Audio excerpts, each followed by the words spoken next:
Have you thought this through? No way will that work. Are you sure? Is there any money in that? You'll never make any money doing that. How are you going to pay the mortgage? Just get a job. You're going to try to sell that? Why can't you be normal like everybody else? Oh, boy. Were your parents morons too? The savvy entrepreneur to the rescue. Congratulations. That really turned out well. Really good job. I'm going to admit it. I'm surprised. You know, I wish I thought of that. I never thought anyone would bet. How did you do that? I'm so glad you're pursuing your dream. I wish I had the courage to follow my dreams. Hello, all you entrepreneurs out there. Welcome to the Savvy Entrepreneur. We are broadcasting from the greater Chicago-Milwaukee area. I'm your host, Doris Nagel, and each week I host guests from all facets of entrepreneurship. I've counseled many startups and small businesses as part of my law and consulting practice over the past 30 years. But I've also started or helped start at least 9 different businesses, candidly with varying degrees of success. I've seen a lot of mistakes over the years, and I myself have made plenty of them along the way. As always, I welcome your comments, your questions, and suggestions. If there's a topic you'd like to hear about, you've got an issue or a challenge, I'll either answer it or do my best to find someone to answer it. If you want to be a guest or you just have a great resource you'd like to share, email me at dnagel, Nagel, @lakesradio.org. The show will be better for your input. And now, without further ado, I'd like to introduce our guest for today. Joining me by phone is Steve Garchow. He's the president at a business he calls Foresight Business Consulting. It's a Chicago-based strategy and marketing firm. Steve says he's obsessed with making a difference in the way companies form strategic decisions, and he believes any company can significantly improve performance by implementing a defined strategic decision process. Now, Steve started as a market researcher and then over the years eventually became vice president global marketing for a very large Fortune 300 company. And there he became intimately involved with strategy formation. He also spent afterwards stints as senior manager at 2 different startups. And at that point, he launched his own consulting company. Steve says he was surprised that so many companies struggled with developing and implementing successful business strategies. And this stimulated Steve to create his own proprietary process to help companies make better strategic decisions. And he calls it the Lean Strategic Decision Model. He knows a few things about this. He's the author of 2 books on the subject, including the most recent achieving international bestseller status, titled Stratification: How Strategic Decision Processes Will Create Sustainable Competitive Advantage. He's gone on to present the model in seminars, used the approach successfully with clients, and has appeared on numerous radio and TV broadcasts, and is also a frequent speaker on the topic of strategic decision making. Steve earned his BS in medical technology from Michigan State University, also has a master's degree in hospital management from The Ohio State University. He and his wife, Marie, have 3 grown children. So with that introduction, Steve, welcome to the Savvy Entrepreneur. Thank you so much for being on the show today. Well, thank you, Doris, for inviting me. I'm really looking forward to our conversation. Yeah, me too. You know, because strategy is one of those topics that, frankly, I would call it the lifeblood, really, of most companies. I mean, do a bad job with strategy and your company may completely fail. Do a great job and you might be wildly successful. So it's pretty huge, I think. Oh, absolutely. And there are a number of cases that kind of prove the point you just said. And hopefully throughout the remainder of this conversation, I can give you some examples of that. Yeah, absolutely. I think the stories, I think people will really relate to it, you know, because strategy is one of those topics that's, you know, it's one of those terms people use a lot, but I'm not always sure people even use the term the same way. And so I think to start off, talk a little bit about what exactly is strategy and what isn't it? Well, I think of strategy as a planned set of structured actions that are designed to leverage a company's strengths into a better business outcome. Now, this outcome could be financial growth, or it could be the mitigation of some negative environmental impact. But once developed, the strategy serves as a map or a guide for achieving the company's vision. Now, strategy is important because it provides a framework for decision making. It also prioritizes and aligns operational activity, and it defines accountability for results. But strategy is not strategic planning. Corporations use the strategic planning process to broadly describe the environment, the customer, and the competition, and they use it to justify existing sales and marketing and development programs, expecting that they will drive marketplace success. And here's the problem. The strategic planning process for many companies devolves into a business unit resource allocation exercise for the coming year. So what happens is that in the strategic planning process, it transforms from a decision-driving effort into a negotiation where resource requests are met in exchange for revenue growth commitments, which I think is really not strategy at all. It's more gamesmanship. So when you compare that then to strategy, strategy is the result of a focused analysis where you're comparing alternatives to address one issue rather than the broad approach that strategic planning does. Very interesting. And I'm just thinking as you were talking, thinking about companies I've worked for and the clients that I've worked with, and the budgetary allocation in exchange for revenue targets it's so on point. That is how so many companies operate. I just found it really frustrating because, when you're a senior leader of one of these business units, you could be spending months, and what you're doing is you're putting together great big fancy slides talking about this, that, and the other thing. And then what you're doing is you're trying to figure out ways to manage the data, not lie, but manage the data so that it looks like all the programs that you've had in place for the last couple of years are doing the right things. And so you can justify the investment that the CEO is going to give you. I'm sorry, it is such a game. I couldn't stand it. All right, so that's what happens in a lot of companies. What happens if you don't have a good strategy and you spend too much time doing the kind of gamesmanship that you're talking about? Well, basically, when companies don't have a good strategy, they either dwindle, they'll lose significant market share, or they might even die. So, as an example, think of typewriter companies, okay? The Royal Typewriter, they're dead. I'm not saying the management of the Royal Typewriter Company was bad, but they were killed by word processing, right? Mm-hmm. So what Royal failed to do was they failed to look at the market and understand how technology was going to change how people typed their reports or whatever. So in my mind, this would have been a very difficult thing for the company executives to do. But what they needed to do is to look at the market and identify, we're going to have to get some software development programmers here because people are going to start doing this on these things called computers. How are we going to make sure we stay alive? Well, we got to develop a computer way for people to type. Well, they didn't do that. But keep in mind, that wasn't their competency, but that's an example of not having the right strategy. And then the other one would be J&J. J&J is Johnson & Johnson, right? Yes.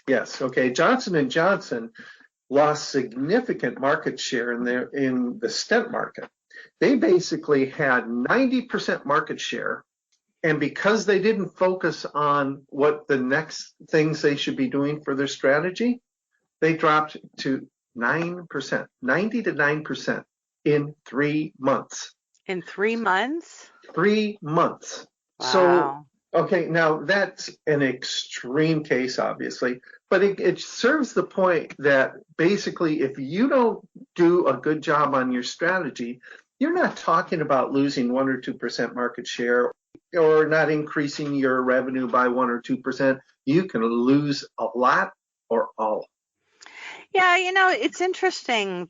You can read all kinds of business articles, and they say things like, well, look at the number of businesses that have become obsolete, horse and buggies and typewriters and home movie rentals. And people act like, oh, well, that's just something that happens. Businesses become obsolete. But I think if I understand the point you're making, it's not necessarily a foregone conclusion. If you're watching the market, if you're preparing your strategy, you have the opportunity, most of these businesses, to pivot. Now, it might not be easy. It might be quite difficult. It might be expensive. You still might fail. But that these businesses, almost certainly each of them, had a point where they could have pivoted and changed their strategy to at least have a fighting chance. Is Well, that fair? yes, but there's a little bit more to that too. Now, I'm going to read you a quote by someone who I think is a fantastic strategy author. His name's Sidney Finkelstein. And to me, this is the crux of the problem. Dr. Finkelstein says this. He says, executives fail, and think in parentheses with strategy, because they create and live in organizations where mistaken pictures of reality take hold. Delusional policies and attitudes protect that skewed reality from careful scrutiny, and organizational procedures designed to manage information, risk, and people break down. So why do I say that that's relevant? Okay, because what happens is most companies have the facts right in front of them that their market is changing.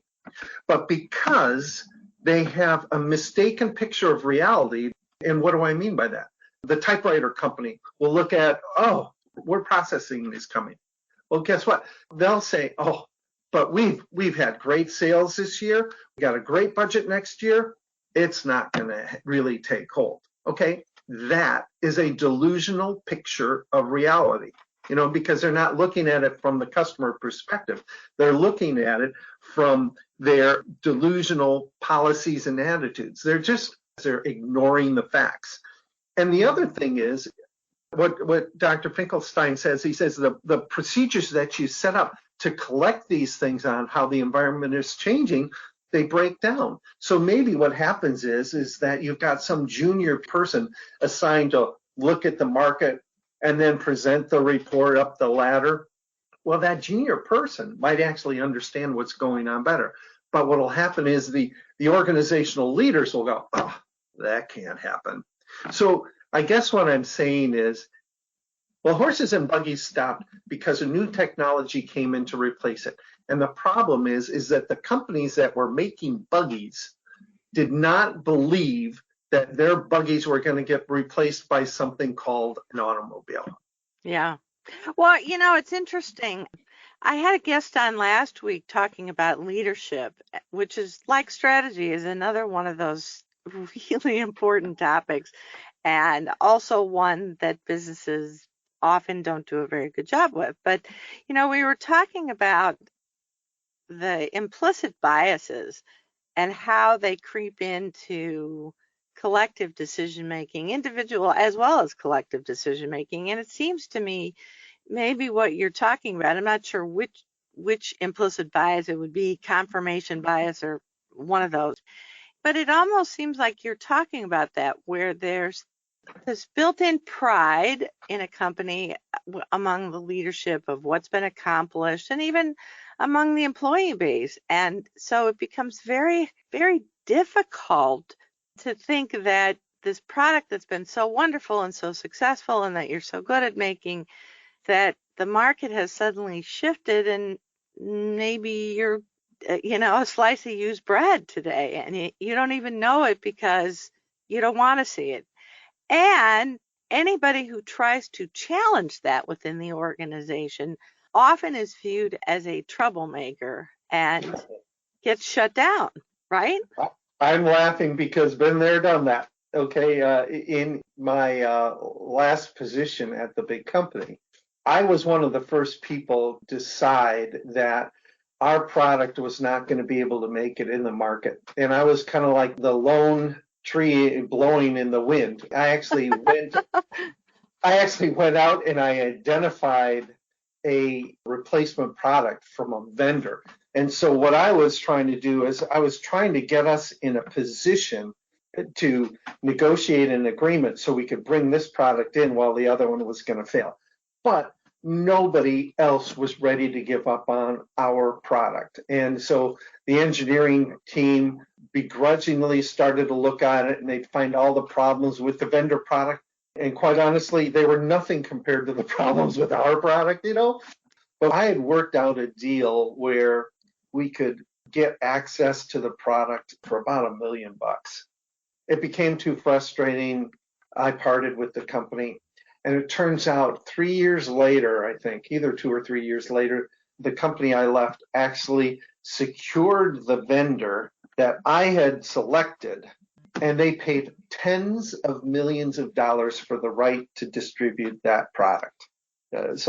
Wow. Okay, so I had done all the work. I was just a little bit too early and suffered the consequences. Well, I think it's a very difficult challenge for a lot of businesses to know when to pivot and when to just put your head down and keep working. Yeah, it is.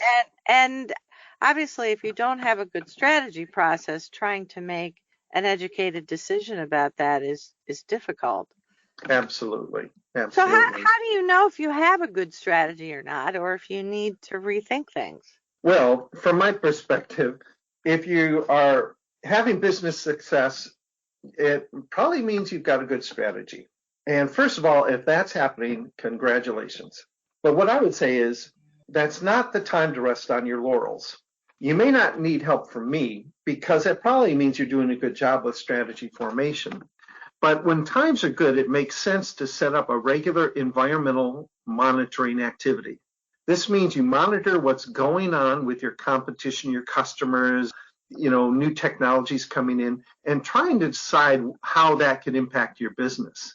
And then once you identify something that could impact your business, you should assign your strategy group to identify the best way to deal with that positively. And the other thing is that if you're in this state, you should probably set up a regular strategy review to make sure that your strategy stays relevant. Yeah, I think the point you've pretty clearly made is that a great strategy today doesn't assure a great strategy tomorrow. So Right. It's got to be a dynamic process, I think, especially because it's a truism. Everybody says it, but it really is true that things are changing very rapidly in the business world. So you have to be always looking over your shoulder, it seems to me, and trying as much as possible to stay nimble. Absolutely. Why do you think so many businesses get strategy wrong and don't seem to focus on strategy? I'm curious about the common threads that you've seen over the years. Well, I think the problem is there's a tendency in today's business circles to value decisions that drive short-term financial performance over long-term strategy. Any executive will tell you that the quickest way to fail is to consistently miss quarterly financial expectations. Senior executives are judged on quarterly results, not strategic decisions, which have a long-term payoff. So I believe that more emphasis needs to be placed on strategy activity because strategic decisions can have a huge financial impact on the long-term financial performance of the company. For example, think of the success of companies like Facebook or Amazon. The way I look at it is that while their competitors were focusing on ways to improve profitability by 1 or 2% or by grabbing an extra 5% market share, these companies were identifying ways to completely change market dynamics. And that's a strategic thing you're doing. So instead of focusing on operational excellence, they were driving decisions that expanded their revenues by orders of magnitude by taking a strategic approach to their business.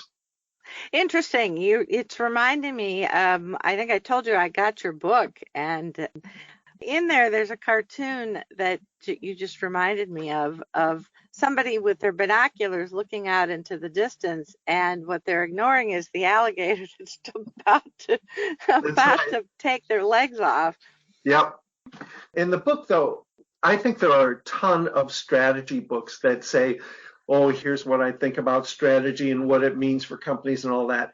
I really only dedicate like one chapter to that. What the balance of the book is it's talking about the process, because what I think business people need is a how to improve things, not more discussion on, some airy-fairy strategic concept. So that's what I thought was lacking, was an ability to find a way to make my company better in doing strategy. And that's what the book's about. Well, we're definitely going to spend some more time talking about the book.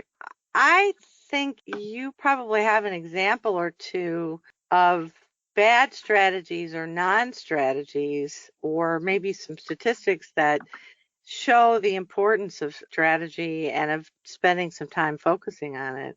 Yeah, sure. And first, let's talk about a couple of the statistics I've run across.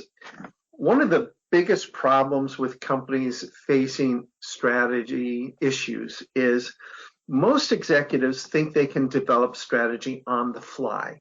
Now, the proof of that is a PricewaterhouseCoopers survey that showed that less than 20% of companies use a process to set their strategy. And this is another statistic I find amazing. 60% of the respondents say they set strategy either by pursuing a broad portfolio of strategic options and spreading the risk, or they choose an attractive market to enter and they decide that they will figure out how to succeed in it as they move in. Wow. Okay, so the former approach obviously is a problem because companies have limited resources. And by trying to do too many things, most of these strategic options are not done well. Right. And the latter is that, I'm sorry, you just can't be profitable when you're trying to learn how to run a business that you've never been in. It's just too hard. So those are real problems. And what I would say is the best way to develop a viable strategy is to follow a process for strategy formation, like I always abbreviate my process and call it LSDM. Lean strategic decision making, right? Right. Now you asked, okay, what's an example of a bad strategy? Well, one that probably everybody knows is Blockbuster. And Blockbuster failed to recognize how the internet could make their video rental business irrelevant.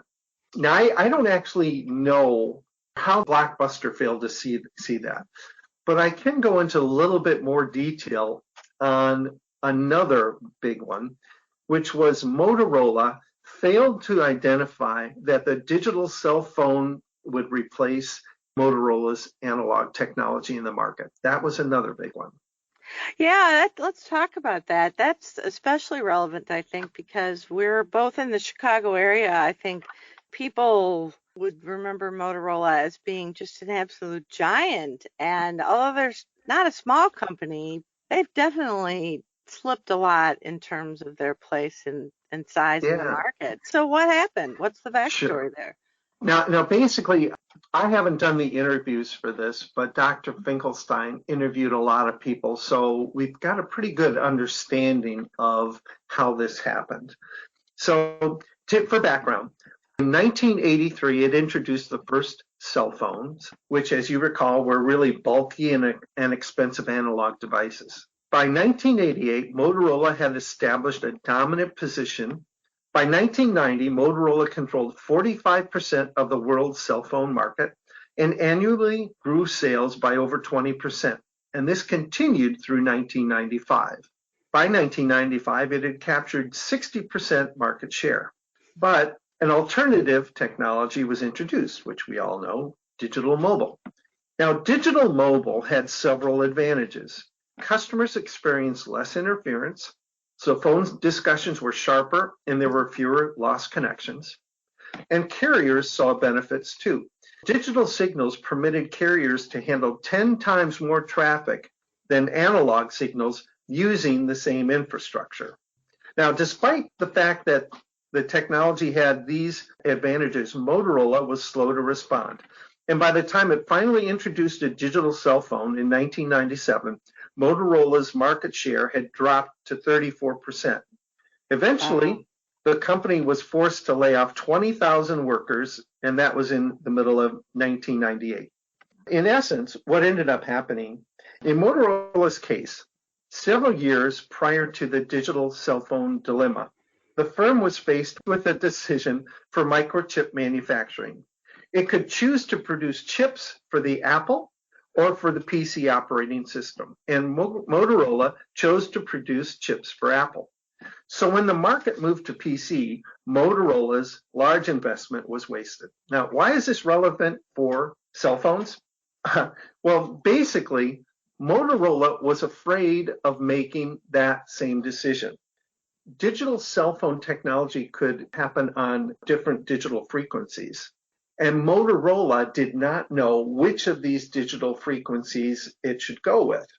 So rather than make a decision and moving ahead, they decided to sit back and wait and see which of these digital frequencies, I don't know, frequency might be the wrong term, but they decided to sit back and wait and see which of these frequencies would win. Then they could jump in. So basically, the fact that they had made a bad decision before impacted their ability to make a future decision. So they really felt that. And there's another form of bias, right? You know, Yeah. that Yeah. the future is going to be like the past. Right. Now, and then second of all, Motorola's marketing department performed extensive customer research, and they found that customers wanted smaller and lighter cell phones. And that was the promise of digital. But the analog was the one that at the time could give smaller and lighter cell phones. So the less developed digital technology would force the company to launch a larger phone. So you've got, if we move into digital, we're going to get our customers all mad because they have to go back to bigger phones. And the other thing that was happening is obviously since digital was new, coverage for it was limited. So the company felt that because of those two things going on, they would be taking a step back if they went into digital. Now, here's the interesting thing. Despite all these digital barriers, they were contradicted by Motorola's finance department data because Motorola still owned some key digital cell phone patents. And the fledgling digital technology companies were required to pay a royalty for all the phones sold. So as digital use expanded, there was a dramatic increase in royalties being paid to Motorola. So they had advanced intelligence that there were companies out there right. making moves in that space. And so when you look at it, it's not that the people at Motorola were stupid. What ended up happening is they ran into a very complex set of decisions. And you know what happens in companies. If you put a group of people together and you throw this mishmash of things together and you have no way to sit down and force them to look at things in a defined process, they're going to be left to making intuitive decisions and you're going to get into arguing and you got opinions and all that. So from my perspective, they were unable to make a decision. They made a decision by not making a decision, and that's what cost them. So from a strategy standpoint, they were moved to inaction. So that's what I'm saying when it comes to strategy formation. It's complex, and you can't do it by the seat of your pants. Well, I'm going to ask you to hold your thoughts for just a second, Steve. We need to take a quick break for station identification and a word from a few of our sponsors, but we'll be right back. I'm Doris Nagel, and you're listening to the Savvy Entrepreneur Show. We are chatting today with Steve Garchow from Foresight Business Consulting, and he's joined the show this week to talk about something that's essential to every single business, and that is strategy. So, Steve, before the break, we were talking about some examples of strategy and non-strategy and the consequences and some examples of that. We talked, I think, a little bit about why businesses don't focus enough on strategy. I'm curious, though, switching gears a little bit to talk about how you became so passionate about strategy. It's pretty clear in listening to you talk that you are terribly passionate about it. And what about this topic has made you so passionate about it? Well, you've heard the phrase good decisions come from experience and experience comes from bad decisions. Well, that's probably the best describes how I developed a passion for strategy. When I was leading a strategy project, my team was failing miserably. We weren't coming to grips with things. And of course, my career's on the line. This is something that's important to the company, and we're getting absolutely nowhere. So I spent a little bit of time trying to identify what's going on. And as a result of that, I developed an approach and I presented it to the team I was working with, and they agreed that they would adhere to this approach. And when we implemented the approach, we were able to successfully complete our strategy and then present a new strategy to the company. So that was my first experience in trying to change the way companies form strategies. And from this, I just started to look into the literature. And I found that most companies have strategy formation problems. For instance, once again, a PricewaterhouseCoopers survey, they conducted a survey of 2,800 senior executives. And they found that less than half of these executives felt their strategy would lead to company success. Less than half. Wow! Okay. Then I found a McKinsey study of over 2,400 executives, and they found that only 150 of the respondents, that's 7% of these executives, could demonstrate that they were effective in forming business strategy. And by that, they had some metrics that showed that what they picked as a strategy actually led to revenue growth and all that. So 7% could show that the strategy they implemented worked. So that's two large surveys showing that strategy formation is performed poorly. Now, since I had developed this process that helped me make better strategy decisions, I decided I could do something about improving these statistics. I'm still reeling from those statistics. And that's astoundingly bad when you consider how important a good strategy is and implementing a good strategy is to business success. And how you can't implement a good strategy unless you have a good strategy. So that's remarkable. Right. And then another study showed that 50% of corporate strategies fail. Okay, so that's not quite the McKinsey thing. Okay, but I actually found that 50% data point first. And when you look at it, that's the same probability of getting your strategy correct as if you flipped a coin. So if that's the case, maybe we should all save ourselves time and trouble and resources of developing a strategy. Look at our two strategies that we might do, flip a coin and go. Because you're going to, what this says is that if you're like most companies, you have just as good of a chance of doing the right thing by flipping a coin as by going through all that time and trouble. So, yeah. Oh my goodness, that's astounding. It reminds me of the analogy of stock investors and people saying that getting a chimpanzee to point out stocks was as effective as most brokers. I guess you could, hire your corporate chimp and have them pick one of the strategies. Mm. But you not only have been passionate about this, but you've written a book. You've actually written two books, but you've written a book focused on strategy and the process you developed. I mean, that's a lot of work, and what led you to go that route? I told you I developed this process. Well, I didn't do anything with the process for 10 years. And then I was volunteering my time mentoring for small businesses in Chicago. And time after time, I would see how they would have no clue how to implement a strategy. And a typical strategy that they would have is they'd have a technology and they'd have like 3 different markets that they could use it for.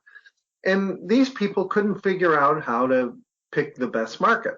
the owner or the technology guy would just say, hey, I like this one. Why don't we do this one? No business decisions involved. And so what I decided to do was I brought out my old process, and I decided I would teach a class to these folks to teach them how to do it.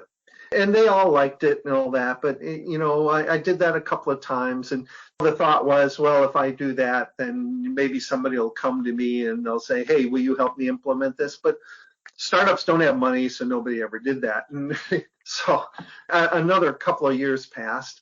And over that time, that's when I really started to do a lot more research, organizational behavior research, just to check things out.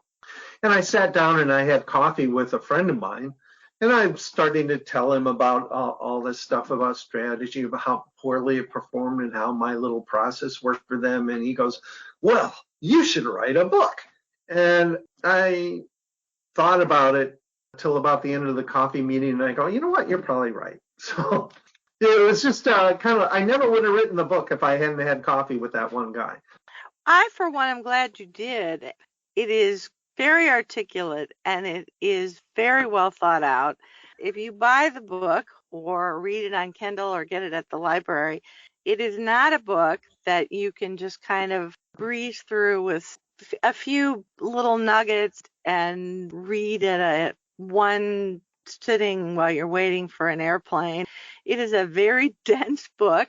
It is a book that, although I say dense, it's easy to understand, but it does require you to really think through the hypotheticals that you posit for people to show them how to use the model. And so it takes some real brain power, and I would encourage people to take a look at it, because I think you walk people through this, and it's not one of those teaser books where you tell people, oh, if you hire me, then I'll show you really how the stuff works. You take people through the process, and if they're brave enough and disciplined enough, I think you give them a very clear roadmap of how to make better decisions in the book. That's the exact objective of the book. I wanted to put something together that if people went through the book, they would know enough to be able to implement a defined process and do better decisions. And the structure of the book is, first of all, I talk about why there's a problem, but probably the key thing that happens is right early on in the book, I go through a case study. It's a fictional case study, but what I wanted the reader to do is I wanted them to see how a fictional company could implement the process and what they would have to do. Then what happens is I talk a little bit about some of the myths of strategy formation, but then really what I do is I go in to talk about what do the professors and experts say. Now, I know some people say, oh, academia, they really don't know how business works, but you know what? Sometimes they know better than we do, and we're just too arrogant to think that what they're finding really impacts us. And so what I've done is I've thrown some of the more relevant things about strategy and strategy formation. I then go in, I talk very briefly. Here are some of the key things, step by step, what you do. And then I finish up the book really by going into details of the nuances of what you have to watch out for. So the thought was, give them an example so you can see what's happening.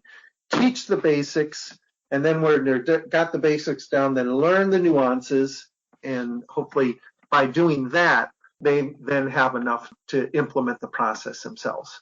It's a very detailed book, and I found it absolutely fascinating. I'm curious, though, why you titled the book Stratification. Not strategy, but stratification.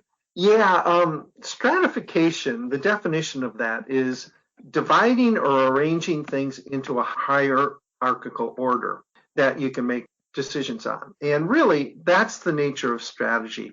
And what I mean by that is that when you're forming strategy, you're going to have a number of different strategic options from which to choose. I mean, or what I should say is, it's the company's job to come up with a number of ways that you can overcome your strategy issue. If you're just saying, oh, this is the way you're going to go, well, you know what? That's when you're getting into this whole delusional thing that we talked about in the previous half hour, right? So what you need to do is you need to come up with options. So stratification really is about helping you stratify them or ordering them and selecting the best strategy for the company. Interesting. Well, so we've kind of talked around the lean strategic decision-making model that you've created. Talk about what this model is. I mean, exactly what is it, and how did you come up with the name, and why is it lean anyway? Well, okay, so LSTM is really a simple process that can help organizations develop strategies more effectively and efficiently. So it's a process that concisely compares alternative strategic options by applying a disciplined approach to subjectively arrive at a strategic decision. So some of the key points there are it's a process, it's concise, it's a disciplined approach, and it's subjective. Now, I know that most business people, when they hear subjective, they think that that's bad, So, for instance, nobody wants. That's the chimpanzee choosing one or the other, right? Well, nobody wants a judge to be subjective in making a decision. They want a judge to be objective, only the facts. And really, when I say subjective, I'm not saying making a decision without facts. What I'm really saying is when I say subjective is that I'm using the facts to come up with a simple descriptor. And that simple descriptor then is what allows you to make a decision. For instance, almost any time you're trying to decide which market, let's say, to go in, you're going to want to identify how big the market is. What I do is rather than have people make a decision based on, well, this market is 5 billion, this market is going to be 3 billion, this market is going to be 2 billion, whatever. I basically have them up front say, okay, what is going to be important to us? Basically, before you're doing any analysis, you're saying, you know what? If we got a $2 billion market and we're able to pursue that, that would be great. Do I need it to be 5 billion? Well, 5 billion is better, but 2 billion is good. So what I do is I tell them, instead of trying to discriminate between, 2 and 3 and 4 and 5, I say, okay, anything over 2 billion would be a plus. Okay, and what would be a really bad market for me to get in? Well, anything under 300,000 is going to be bad. Doesn't matter if it's 200, 300, 250, anything under 300 is bad. Okay, so that's a minus. So what ends up happening is that when people are making their decisions, they are looking at pluses and minuses. And so what you're doing is you're describing the situation, but you're not going into such detail that it makes it hard for people to figure things out. And that's the whole point, is that I believe that since strategy decisions are very different from operational decisions, it's really important in an operational setting to decide whether or not you're going to sell the product for $5 or $7.50. That's important. But when you're looking at something from a strategic standpoint, something that is way out there, that level of detail is unnecessary. And what I found was when we were doing strategy sessions with my big company, we're spending weeks trying to figure out, okay, is it going to be 83% market share? Or is it going to be a 79% market share? And we have these debates. What a waste of time. Okay. So what I'm trying to do is I'm trying to get you to the decision efficiently and effectively. And so that's what I do when I'm talking about subjectively making a decision. And I guess then the lean part is making it efficiently. Well, basically, when you think about it, LSTM is based on lean principles, which means that the process eliminates waste in the development of your strategy. It examines strategy activity differently, and it creates value with less work. So this strategic decision process organizes the traditional business decision model into a more productive methodology. And it does that specifically by designing efficiency into the final 3 decision steps, which are information procuring, information analysis, and alternative selection. So from my perspective, LSDM is a more productive methodology for choosing between strategies for the company. Talk a little bit about how you apply the model. Well, LSDM is like a 10-step process. So it starts when the company identifies that it has a strategic issue. So for instance, maybe a new competitor has come in with a technology that has significant advantages over yours. So the next thing that the company needs to do is they need to sit down and think about solutions that can resolve the strategic issue. And that usually takes a little bit of time. The solutions that can fix this strategic issue, I call strategic alternatives. Now, once you've identified these strategic alternatives, the company needs to develop a list of factors that will be used to analyze the alternatives. I thought it was fascinating in the appendix to your book. You even give people the most common criteria. So it's not like they have to be geniuses thinking up what the criteria are. You've given them a menu and they can go, yeah, that's relevant. No, this one's not. Right. So the factors then are called decision criteria. Now, once the criteria are identified, the team needs to develop a scale or a rubric that facilitates assessing each alternative against all of the criteria. And this is really a very important step. You want to identify how you're going to be making your decision before you collect any facts. And the reason for that is that you don't want the criteria to be influenced by someone who's already collected the facts and is trying to bias the company towards one decision or another. So basically, pull together the criteria you're going to do and the scale you're going to use to rate it on before the facts.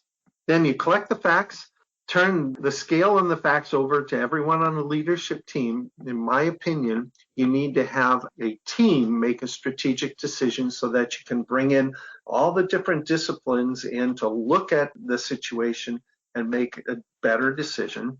And then the leadership team rates each of the criterion against all of the strategic alternatives, and you do it by yourself.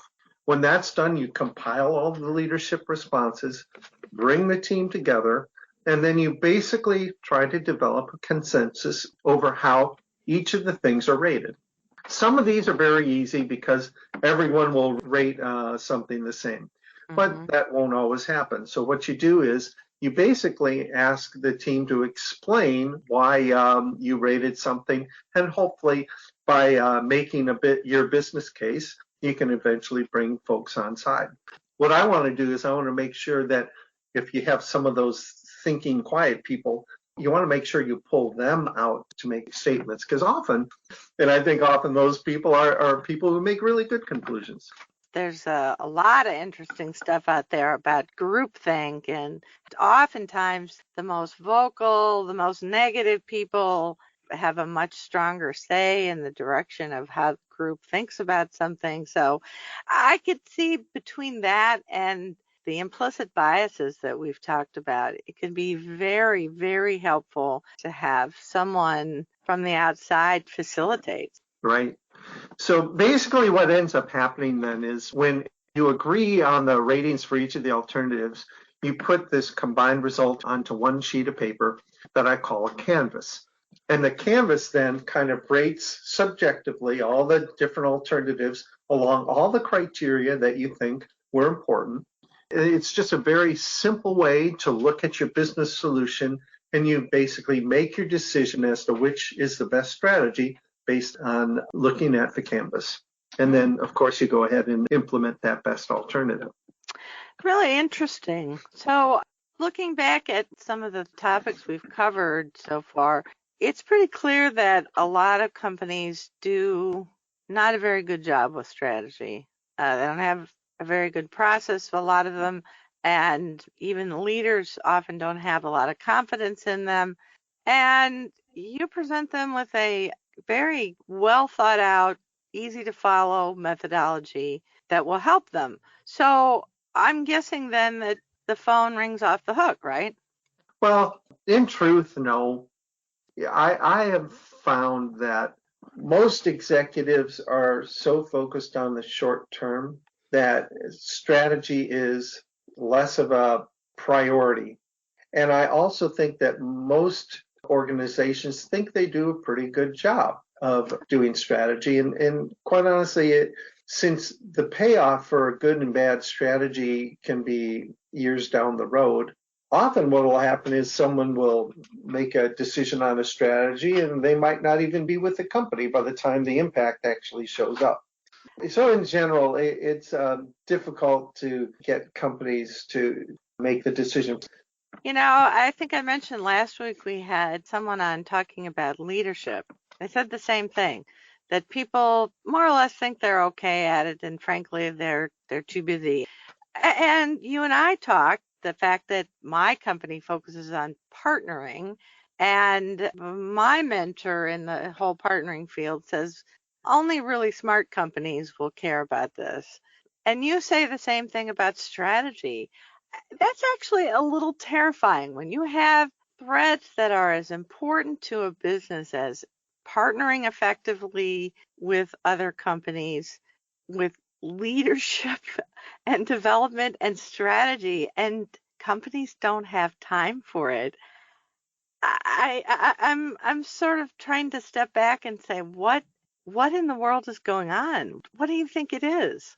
I don't think I can give you a very good answer to that. If you look at my career, I call myself a black hat thinker. Okay, and what that means is that when I'm in a meeting or something and someone talks about something, let's say they're proposing how to fix a problem, I immediately go to, okay, why won't that work? And that's not bad, okay, because often I'll think of things that I can then interject, and then together with my thoughts that stem from why it wouldn't work and other people's thoughts, we come up with a better plan. And I would argue that corporations need to have black hat thinkers in order to be successful, because the black hat thinkers are the ones who think outside the box. And I would argue they're the ones that are going to be more innovative in their approaches and all that kind of stuff. And really, that's the case. But remember, you talked about problems with group thinking. I think that in a lot of today's business culture, that people are so busy trying to get along that they're more focused on trying to agree with each other than coming to the right decision. Very interesting. I think you've touched on something really, really important and something I'm going to give a lot of thought to. And I hope other business owners listening give some thought to that too. Yeah. When you look at implementing any process on strategy formation, there are two kinds of things that can cause problems. The first is what I call executive tendencies, and the second is group dynamics. And I've got a list of 4 or 5 things for each of those that cause a problem. But we're still, even with LSDM, you're still working in an organization that has people. And those kinds of things can impact how a company is going to make decisions. These things are going on with or without a process. What I believe is that by implementing a process such as mine, you can actually minimize the impact of these executives' tendencies, or you could minimize the impact of group dynamics in order to come to a best decision. So, and you might go, okay, what do you mean by executive tendency? Well, research shows that most organizations do not actually make optimizing decisions. They make satisficing decisions, which means this is good enough. And the reason for that is that often in coming up with an optimized decision, you might need to collect more data. You may need to spend more time in analysis. And a lot of executives are going, I don't have time for this. So what they do is they kind of collect a little bit of data and they think about it for a little while, maybe bring in some people, and they go, you know what, this is good enough. So that would be an example, the fact that executives have a tendency to make satisficing decisions. Another thing, and we touched on this a little bit from a group standpoint, I believe that there's a tendency to try and avoid conflict among the group. I agree with that. Absolutely. And from my perspective, First of all, I don't want people throwing papers and pens at each other and getting mad and pounding tables. I'm talking about honest discussion that show that you have conflicting views and then making your logical case for why your view is correct and not.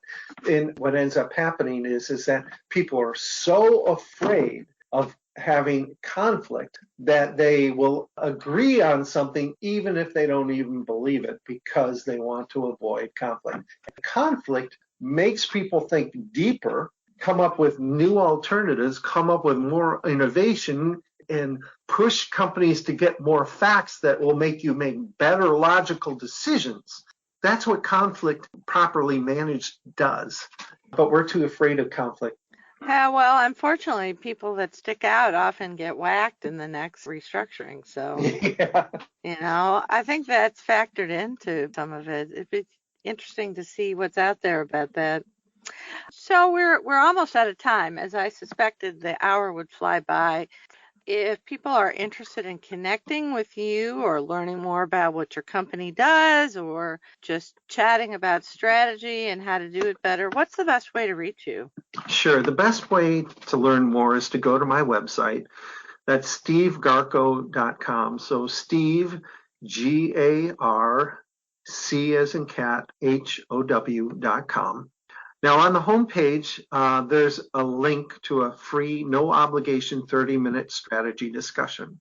But what you can do is you can use that link to just set up and schedule a phone conversation. It doesn't have to be 30 minutes, just, to talk about things. Great. Now the homepage also has a free strategic decision assessment survey, which companies can use to see if they have a problem with strategy formation.